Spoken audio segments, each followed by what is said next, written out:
Hello everyone, this is Commissioner Tom. I figure it's about time I make a video, even though I don't have much to show you. I did make another sifter stand here for this year. We think that we'll probably have a stand set up both in the woods and out in the field. And if all goes well, tomorrow we will take the sifter and out to the field dig site and do a little digging. It's supposed to be in the 50s and dry, so we'll see how that goes. So I have some updates to give you on the woods dig site, and so let me jump over to that. Okay, so you may remember that I showed you the letter that I got from my friend Ed a long time ago. That was on my last video. And over the winter, I was able to reach out to Ed's son and found out that he does indeed have the collection intact. And so after multiple attempts, I finally was able to talk his son into letting me come out and photograph the entire collection. And some things that were I was pleasantly surprised with was that he was very meticulous in how he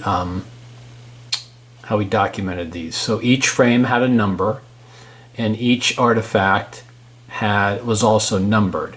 And you'll see, like, this is a good example where he put almost every flake that had a worked edge on it in here.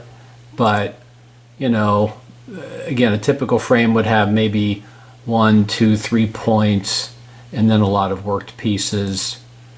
But this says 184. I don't know if there were that many frames, but there were over 100 frames that I took pictures of. And I'm just flipping through these quickly, see if I can get to any that have some, again, you'll see a lot of, like this frame here, almost nothing as far as points. So again, he was documenting every piece. Looks like here's a piece that he found in 2.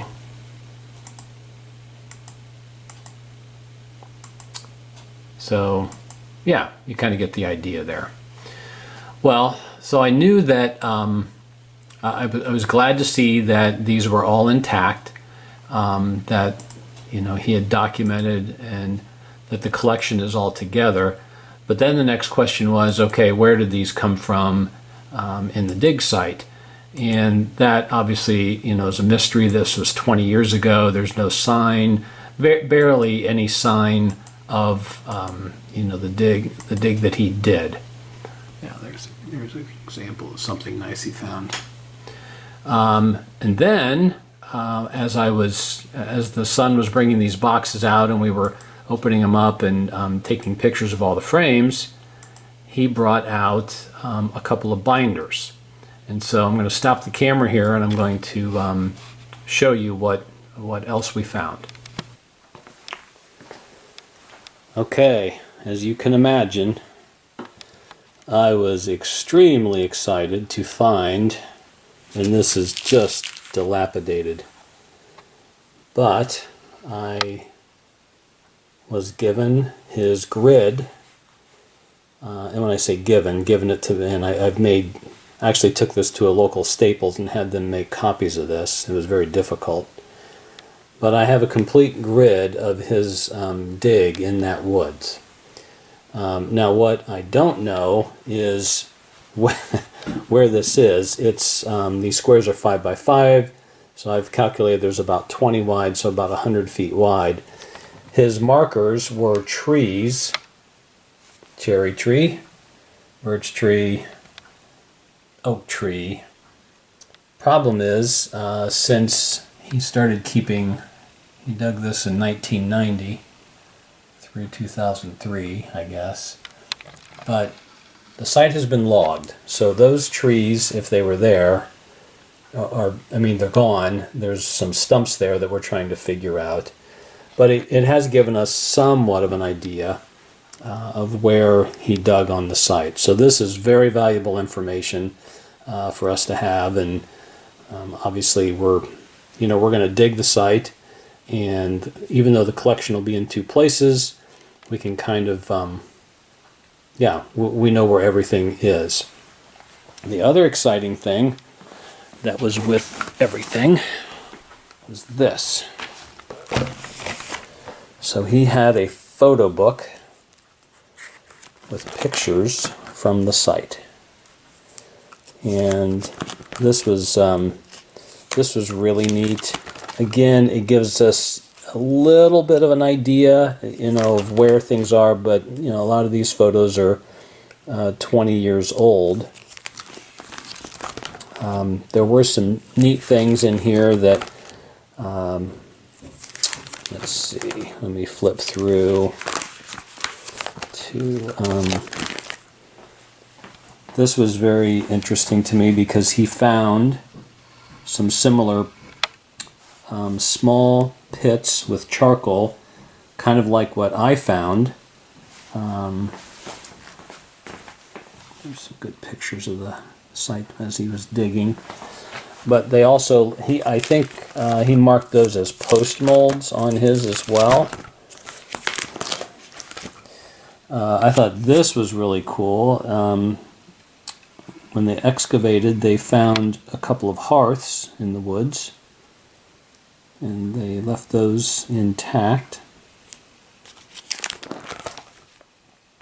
Here's another good picture of that. Let me get out of the...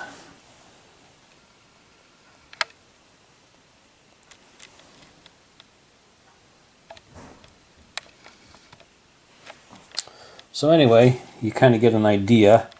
He marked here post-mold charcoal. And that's, again, very interesting because in the sister site that I'm digging, we have found what we think are post-molds. So anyway, just wanted to show you that. That's pretty exciting. As I said, I was able to make a good copy here of the map that is, again, falling apart. But at least we have that documentation. So, okay, sorry to go on here. I've got a couple of video clips of a few short hunts that I've done. Not found too much this year, but it's been a little bit dry. And then at the very end, I'm going to show you an artifact that my friend Mark, who digs with us, recovered this year, which was really exciting. So, okay. Till next time, this is Commissioner Tom signing off. Okay, well, I picked up this little, I don't know, Flint Ridge disc tool of some sort. And I finally have my first field find of the year. As you can tell, it's really windy out here. I'll try to block the wind. But it looks like I have a little triangle point, which I found very few triangle points out here.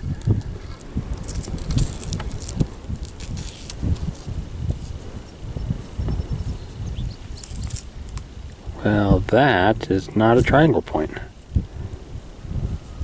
That's a fragment. Quite a fooler though, huh? Look at the back of this. There's a stack back there.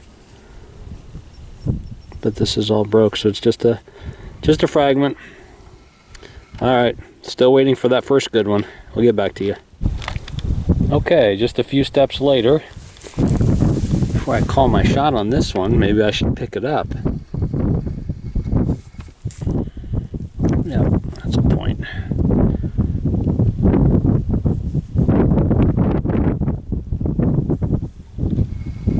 Okay, we'll call that my first find.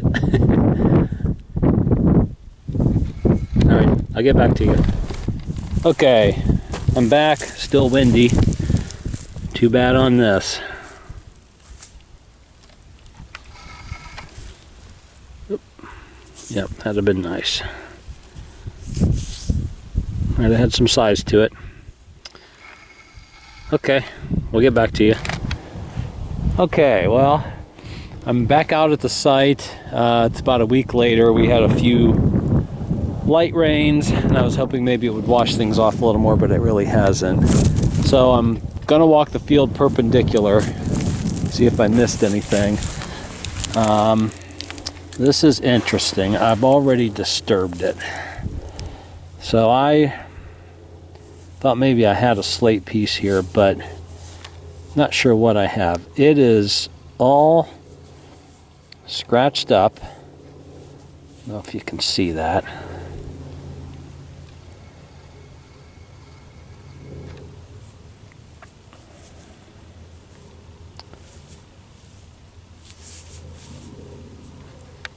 Right? I'd say it's a preform of some sort of for a slate piece. Again, I don't know if you can see all of these scratches, like it's been smoothed. Not sure what they were thinking there, but I had something in mind. Okay, anyway, well, we'll see if we can find anything else. Okay, well, I stopped over at Mark's house.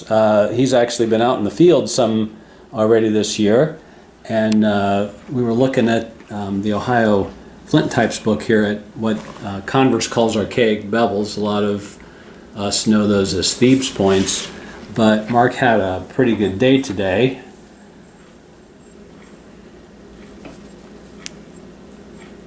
There's just a little piece off the base, and we think the patina matches the rest of it, that might be an ancient break, but isn't that a beauty? What did you tell me it is?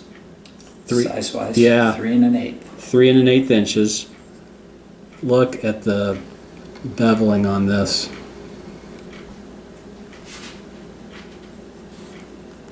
You flip it over,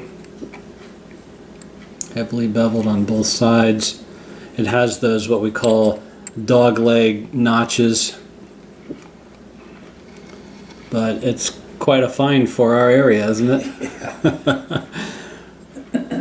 When he texted me a picture of that today when I was at work, I said those don't come around every day. Actually, they don't come around every year. But yeah, I just wanted everybody to get a look at a really fine artifact, even with a little bit of it missing. It sure is nice. He also showed me this point that he found last week. We were trying to figure out what this is, whether it's a Kirk stemmed, sometimes called heavy duty, or whether it just falls into the family of bifurcate points.